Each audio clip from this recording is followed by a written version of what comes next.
públic les recomanacions que ha estat fent durant aquests dies la Federació d'Associacions de Comerç de Girona.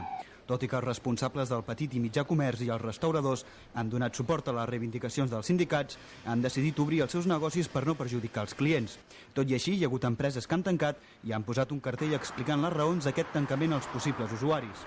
Els comerços de la zona de l'Eixample gironí han viscut sense problemes les primeres hores del matí. Pel que fa a la zona del centre de Girona, els piquets informatius han recorregut la Rambla i el carrer Nou, tancant les botigues i els bars que havien obert avui. Els piquets de comissions obreres no han tingut contemplacions a l'hora d'obligar els botiguers a tancar els seus comerços. Fins i tot hi ha hagut enfrontaments entre els piquets i la gent del carrer.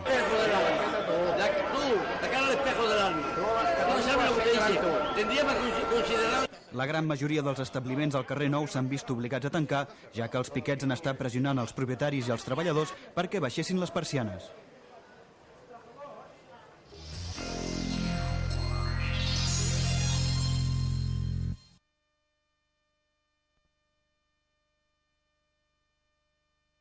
Al mercat municipal de la plaça del Lleó, la majoria de comerços s'han obert. Tan sols una tercera part dels establiments s'han sumat a la convocatòria de vaga, que ha tingut una escassa incidència. A primera hora del matí, els piquets informatius han passat pel mercat, però sense aconseguir un seguiment entre els comerciants.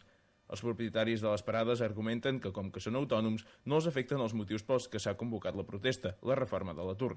Tot i així, el volum de clients ha sigut fluix i els passadissos del mercat han estat més buits que plens. Segons els comerciants, la majoria de clients van aprofitar ahir per fer les seves compres, tant a les botigues del mercat com a les de la resta de la ciutat. A l'estació d'autobusos de Girona l'activitat ha sigut també molt fluixa. Les andanes presentaven un aspecte inusual, amb molt poc moviment i amb prou feina sense afluència de passatgers.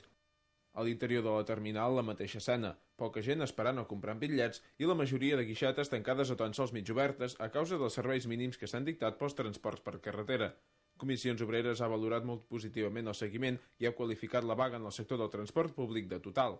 També la patronal gironina FOEC ha admès que el seguiment en aquest sector ha estat gairebé absolut. L'estació de Renfe, d'altra banda, ha registrat un volum d'activitat nul, ja que els serveis mínims tan sols comprenien els serveis essencials, és a dir, els trens de Rodalies, mentre que els trens regionals i de grans línies no han circulat. Els serveis de secretaria de l'estació tampoc han funcionat.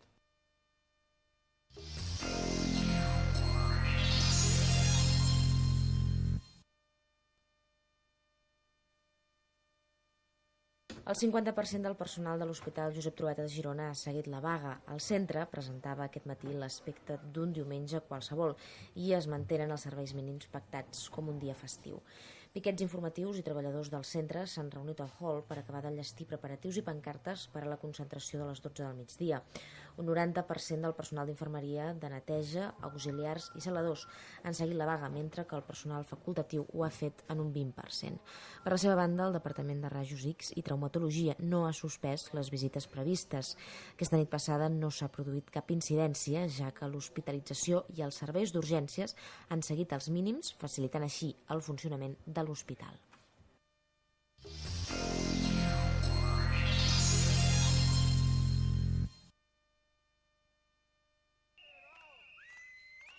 Els piquets sindicals han recorregut aquest matí a la ciutat per informar de la vaga general i per pressionar els establiments per tal que tanquessin. Una d'aquestes comitivas ha passat per diversos supermercats, com ara el Lidl de la cartera de Barcelona, on han tancat les persianes durant alguns minuts.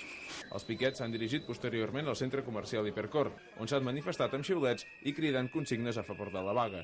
Després de negociar amb els responsables del centre, els manifestants l'han abandonat i s'han concentrat a l'exterior. Els representants sindicals han criticat l'actitud d'Hipercor i l'escassa representació que tenen els seus treballadors, que consideren coaccionats a l'hora d'exercir el dret de vaga pel fet de tenir contractes eventuals. Los trabajadores, pues como están a la mitad coaccionados por el tema de los contratos que tienen, pues sí, han escuchado pues de una forma, dijéramos, secundaria, pero bueno, a fin de cuentas, pues la propaganda que se les ha dado y les ha entregado, pues sí, y para de contar. La cinquantena de piquets ha seguit manifestant-se per Girona, causant petites retencions de trànsit i convidant diversos establiments perquè tanquessin. La manifestació s'ha acabat a la subdelegació del govern, on s'ha fet una concentració del sindicat CGT per mostrar la repulsa a les polítiques socials i laborals del govern del PP. Més enllà del decret de reforma de l'atur que ha causat directament la convocatòria de vaga, els simpatitzants d'aquest sindicat han criticat la retallada de llibertats socials i de drets dels treballadors que ha fet el Partit Popular. Avui a les 7 de la tarda, manifestació en contra de les polítiques antisocials del Partit Popular. A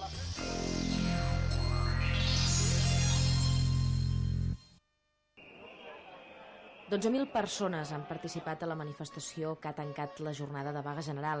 L'èxit de la convocatòria ha estat total i la manifestació multitudinària.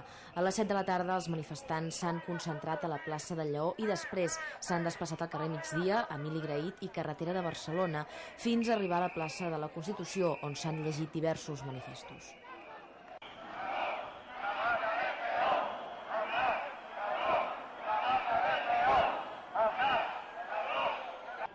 Obrint la mobilització, diferents representants sindicals sostenien una pancarta on es llegia «Ocupació i protecció social. Són els teus drets, que no te'ls treguin». Entre el delegat d'UGT, Camil Ros, i el de Comissions Obreres, Jordi Preses, hi havia el filòsof Josep Maria Terri Cabres, que ha donat el seu suport a la vaga. La marxa ha estat pacífica i no s'ha produït cap incident greu. Demà els ampliarem la informació sobre la manifestació i els oferirem un balanç del seguiment de la vaga general a la ciutat de Girona.